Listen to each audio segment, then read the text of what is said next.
ಭಾರತದ ವಿರುದ್ಧ ಮನಸ್ಸೋ ಇಚ್ಛೆ ಹೇಳಿಕೆ ಕೊಡುವಂತ ಪಾಪಿ ಪಾಕ್ಗೆ ಢರ್ ಶುರುವಾಗಿದೆಯಾ? ಅಷ್ಟಕ್ಕೂ ಈ ಪ್ರಶ್ನೆ ಮೂಡೋದಕ್ಕೂ ಒಂದು ಕಾರಣ ಇದೆ. ಪದೇ ಪದೇ ವಿವಾದಾತ್ಮಕ ಹೇಳಿಕೆಗಳನ್ನ ನೀಡಿ ಟೀಕೆಗೆ ಗುರಿಯಾಗುವಂತ ಪಾಕ್ ಪ್ರಧಾನಿ ಇಮ್ರಾನ್ ಖಾನ್ ಈಗ ಸಡನ್ ಆಗಿ ಉಲ್ಟಾ ಹೊಡೆದಿದ್ದಾರೆ. ಅಷ್ಟಕ್ಕೂ ಇಮ್ರಾನ್ ಬಣ್ಣ ಬದಲಾಯಿಸಿದ್ದು ಯಾಕಿರಬಹುದು? ಬನ್ನಿ ತೋರಿಸ್ತೀವಿ. इतिहास में हम हो न हो, लेकिन हिंदुस्तान के भविष्य में हम जरूर होंगे। बड़ी न्यूक्लियर पॉलिसी का सवाल है। भविष्य में क्या होगा यह सब परिस्थितियों पर निर्भर करता है। नवंबर दिसंबर में पाकिस्तान हिंदुस्तान में जंग होती हुई देख रहा है। पाकिस्तान के पास भी न्यूक्लियर है तो हमारे पास क्या है भाई? ये दिवाली के लिए रखा है क्या?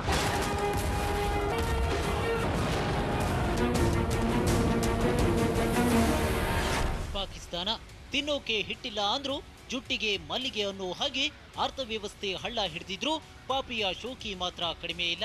ನನ್ನ ಹತ್ರ ಅಣ್ವಸ್ತ್ರ ಇದೆ ಅಂತ ಹೇಳಿದ್ದನ್ನೇ ಹೇಳ್ತಿದ್ದ ಪಾಪಿ ಪಾಕ್ ಈಗ ಉಲ್ಟಾ ಹೊಡೆದಿದೆ. ಪಾಕ್ ಪ್ರಧಾನಿ ಇಮ್ರಾನ್ ನಾವು ಅಣ್ವಸ್ತ್ರ ಬಳಸಲ್ಲ ಅಂತ ಹೇಳಿದ್ದಾರೆ.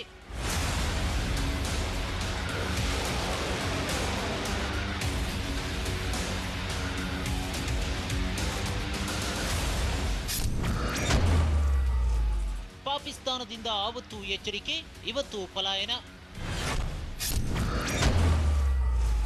ಭಾರತದ ವಿರುದ್ಧ ಅಣ್ವಸ್ತ್ರ ಬಳಸುವುದಿಲ್ಲ ಎಂದ ಇಮ್ರಾನ್.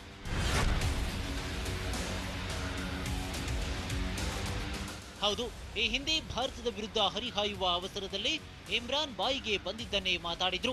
ಅದರಲ್ಲೂ ಪಾಕಿಸ್ತಾನ ಕೂಡ ಅಣ್ವಸ್ತ್ರ ಹೊಂದಿರುವ ರಾಷ್ಟ್ರ ಅಂತ ಹೇಳುವ ಮೂಲಕ ಪರೋಕ್ಷವಾಗಿ ಭಾರತಕ್ಕೆ ಎಚ್ಚರಿಕೆ ಕೊಟ್ಟಿದ್ರು. ಆದ್ರೆ ಅದು ನಗೆಪಾಟಲಿಗೆ ಈಡಾಗಿತ್ತು. ಆದ್ರೆ ಈಗ ಸೀನ್ ಫುಲ್ ಚೇಂಜ್. ಎಷ್ಟು ದಿನ ಎಗರಾಡುತ್ತಿದ್ದ ಇಮ್ರಾನ್ ಈಗ ನಾವು ಅಣ್ವಸ್ತ್ರ ಬಳಸಲ್ಲ ಎಂದಿದ್ದಾರೆ. ಭಾರತದ ವಿರುದ್ಧ ನಾವು ಮೊದಲು ಅಣ್ವಸ್ತ್ರಗಳನ್ನ ಬಳಸಲ್ಲ ಎಂದಿದ್ದಾರೆ.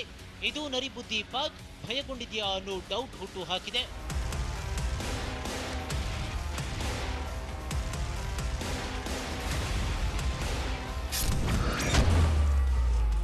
ಉಗ್ರರನ್ನ ಉಡಾಯಿಸದಿದ್ದರೆ ಮಾತುಕತೆ ಅಸಾಧ್ಯ.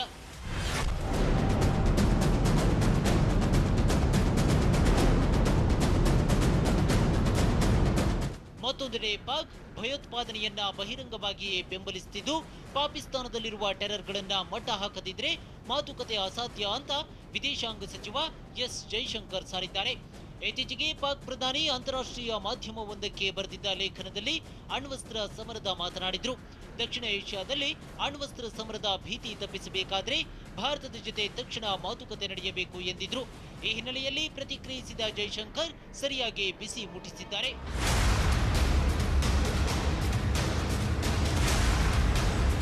ಒಟ್ನಲ್ಲಿ ಕೆಟ್ಟ ಮೇಲೆ ಬುದ್ಧಿ ಬಂತು ಅಂದ ಹಾಗೆ ಪಾಕಿಸ್ತಾನಕ್ಕೆ ಸಣ್ಣದಾಗಿ ಡರ್ ಶುರುವಾಗಿದೆ. ಅಂತಾರಾಷ್ಟ್ರೀಯ ಮಟ್ಟದಲ್ಲಿ ಚೀನಾ ಬಿಟ್ಟರೆ ಬಹುಪಾಲು ಏಕಾಂಗಿಯಾಗಿರುವ ಪಾಕ್ ಮತ್ತೆ ಇನ್ನೇನು ಖತರ್ನಾಕ್ ಪ್ಲಾನ್ಗಳನ್ನ ಮಾಡುತ್ತೆ ಅನ್ನೋದನ್ನ ಕಾದು ನೋಡಬೇಕು.